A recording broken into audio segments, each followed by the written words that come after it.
मुख्यमंत्री देवेंद्र फडणवीस यांनी स्पष्ट केलं आहे की वसंतदादा शुगर इन्स्टिट्यूटच्या चौकशीचे कोणतेही आदेश सरकारने दिलेले नाहीत. काही माध्यमातून प्रसारित झालेल्या बातम्या दिशाभूल करणाऱ्या असल्याचे त्यांनी सांगितले. फडणवीस म्हणाले, या संस्थेच्या कार्यावर कोणतीही सरकार चौकशी करणार नाही. कोणताही निर्णय घेतला असेल तर अधिकृत पत्रकाद्वारेच जाहीर केला जाईल.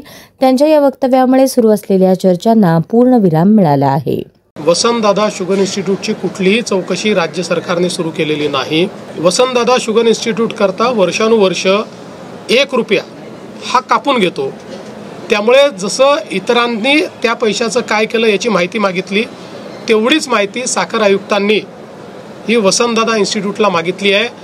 त्या बैठकीत वसंतदादा इन्स्टिट्यूटचे पदाधिकारी पण होते, सगळे साखर कारखानदारही होते. सगळ्यांच्या समक्ष जे ठरलं तेवढीच माहिती मागितलेली आहे.